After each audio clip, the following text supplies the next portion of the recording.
అర్జున, నేను ఇప్పుడు నీకు ఏ జ్ఞానాన్ని అయితే బోధిస్తున్నానో అది నేను స్వయంగా ఇప్పుడు కల్పించి నీకు చెప్పడం లేదు. సనాతనంగా ఏదైతే పరంపరగా వస్తుందో ఆ వచ్చిన దానిని, ఆ సిద్ధాంతాన్ని నేను పూర్వము సూర్యునకు ఉపదేశించాను. సూర్యుడు వైవస్వత మనునకు ఉపదేశించాడు. ఆ మను ఇక్ష్వాకులకు ఉపదేశించాడు. ఆ ఇక్ష్వాకులు వలన తక్కిన రాజర్షులు తెలుసుకున్నారు. కాబట్టి ఇది ఏవం పరంపరా ప్రాప్తం, పరంపరగా వచ్చినటువంటి యొక్క సనాతనమైనటువంటి యొక్క ధర్మమే. అయితే ఇక్కడ ఈ యొక్క సిద్ధాంతం యొక్క మూల విధానం ఏమిటి, మూలతత్వం ఏమిటి అని అంటే కేవలం అహం పదార్థరహిత. సకల సిద్ధాంతం అద్వైత సిద్ధాంతంతో సహా అందరూ కూడా అంగీకరించింది ఎంతవరకు అని అంటే ఓం నమో బ్రహ్మాదిభ్యో బ్రహ్మ విద్యా సాంప్రదాయ కర్తృభ్యో వంశ ఋషిభ్యో మహద్భ్యో నమో గురుభ్యః సర్వోపప్లవరహిత ప్రజ్ఞాన ఘన ప్రత్యగర్థో బ్రహ్మైవాహమస్మి అంతవరకే అంగీకరించారు. అంటే జీవుడు బ్రహ్మమునందు ఐక్యమవడమే అంతిమ లక్ష్యం. ఏ బ్రహ్మం నుండైతే ఈ సమస్త సృష్టి అలాగే ఈ సమస్తమైనటువంటి యొక్క జీవులు సృష్టింపబడ్డారో తిరిగి ఆ జీవుడు ఆ బ్రహ్మమునందు కలవడమే మోక్షము, ముక్తి. అంతకంటే వేరుగా మోక్షము లేదు. అదే చిట్ట చివరి మాటగా ఆ యొక్క సిద్ధాంతకర్తలందరూ కూడా అంతవరకు అంగీకరించారు. అంతవరకే దాన్ని చెప్పడం జరిగింది.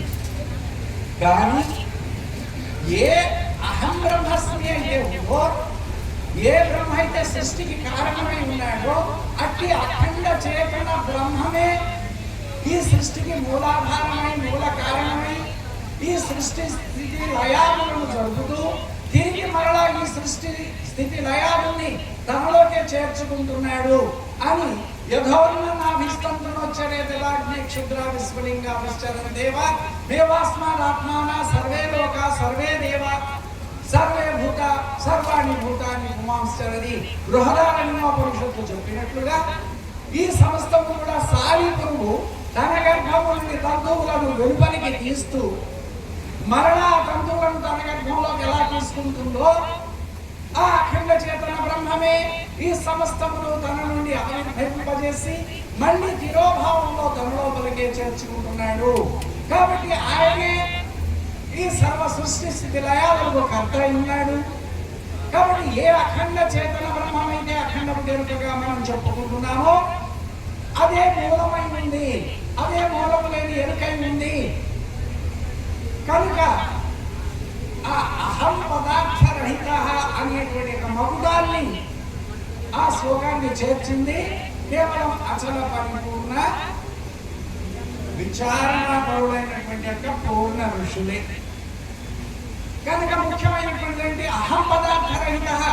ఏ అహం అయితే జన్మకు కారణమైందో ఆ అహం పదార్థం నశించనంత వరకు జన్మరహితం కాదు.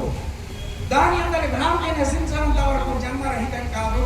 సముద్రంలోని నీరు ఆవిరై మేఘములుగా ఏర్పడి మళ్ళీ తిరిగి బిందువులై వర్షించి కాలవలై నదులై మళ్ళా తిరిగి సముద్ర గర్భంలో ఎలా చేరుకుంటున్నాయో ఈ సమస్తము కూడా అలాగే ఆ బ్రహ్మం నుండి సృష్టించబడి తిరిగి బ్రహ్మంలో చేరుకుంటుంది.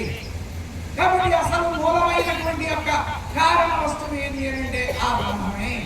అదే దాని యొక్క మూలమును విచారిస్తే అదే భ్రాంతి అయింది, మూలము లేకనే ఉంది. అందుకే స్వామి కూడా అంగీకరించారు. ఏమని?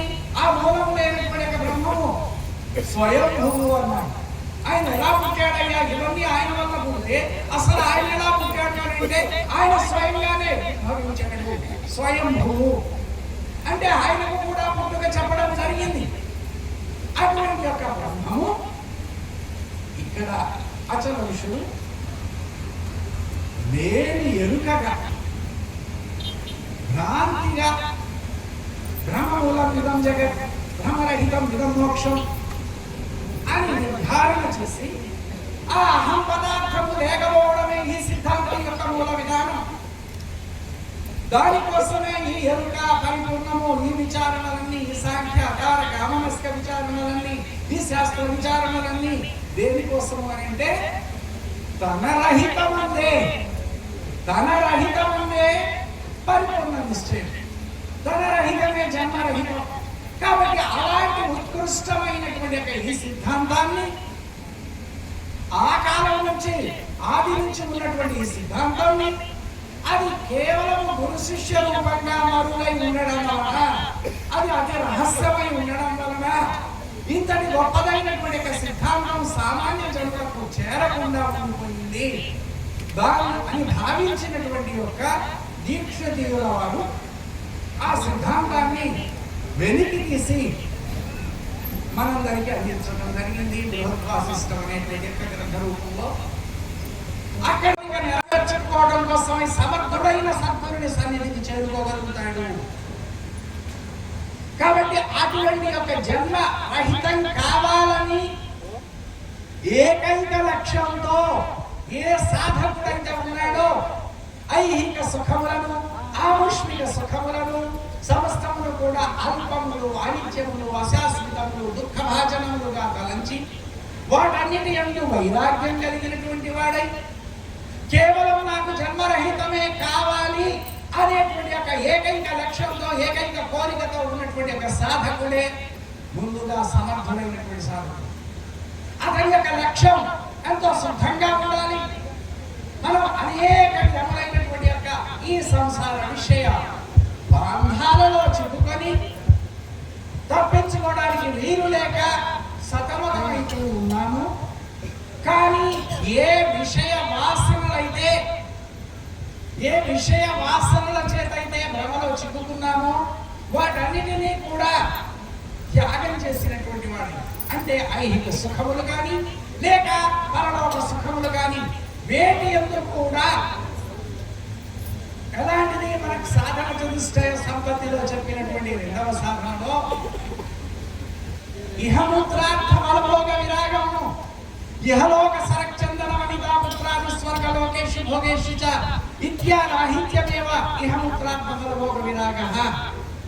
ఈ లోకమునందరి చందనాది సుగంధముల యందు గాని అష్టైశ్వర్య భార్య పుత్రాదుల యందు గాని ఆ పరలోకములో ఉన్నటువంటి సాలోక్య సామీప్య సారూప్య సాహిత్య జీవ బ్రహ్మైక్యాది పదవుల యందు బ్రహ్మలోక పర్యంతము ఇచ్చ లేకుండా ఉండడమే ఇహముత్రార్థ ఫలభోగ. అంటే బ్రహ్మలోక పర్యంతం అంటే తాను బ్రతికినంత కాలం కూడా మళ్ళా తిరిగి అవి శాశ్వతములని సుఖప్రదములని సంతోషకరములని తలంపు కలగకుండా కేవలం అవన్నీ కూడా శాశ్వతములు దుఃఖకరములని భావించినటువంటి వాడై నాకు జన్మరహితమే కావాలి, అది తప్ప ఇంకొక కోరిక నేను నా గురుమూర్తి నుంచి నేనేమి కోరుకోవడం లేదు అనేటువంటి యొక్క ధీరత్వం కలిగినటువంటి యొక్క సాధకుడై ఉండాలి. సాధకుడు సమర్థుడు కాకపోతే బోధకుడు ముగించాలి. ఒక్క నిమిషం. సాధకుడు సమర్థుడు కాకపోతే బోధకుడు ఎంత గొప్పవాడైనా ప్రయోజనం ఉండదు. లేక సాధకుడు సమర్థుడు బోధకుడు అసమర్థుడైనా కూడా ప్రయోజనం ఉండదు. నిన్న కూడా పెద్దలు చెప్పారు, ముత్యపు చిప్ప యందు పడినటువంటి స్వాతి వర్షపు బిందువే ముత్యమై భాసిల్లుతుంది. ఇక సముద్రంపై పడినటువంటి యొక్క స్వాతి వర్షపు బిందువులన్నీ ఉప్పు నీరైపోతాయి. బండ మీద పడినటువంటి నీరు ఆవిరైపోతుంది. ఏ భూమిలో పడినటువంటి బిందువు ఆ భూగుణాన్ని సంతరించుకుంటుంది. కానీ ముత్యపు చిప్పలో పడిన బిందువు మాత్రమే ముత్యమై భాసిల్లుతుంది. అది స్వాతి వర్షపు బిందువై ఉండాలి, ఇది ముత్యపు చిప్పై ఉండాలి. అలా అయితేనే అక్కడ ముత్యమై భాసిల్లుతుంది. కాబట్టి మనమందరం కూడా కేవలం జన్మరహితం కావాలి, అంతకు తప్ప నేనేమి కోరడం లేదు అనేటువంటి యొక్క నిర్ణయంలో లక్ష్యంలో మన విచారణ కొనసాగాలి.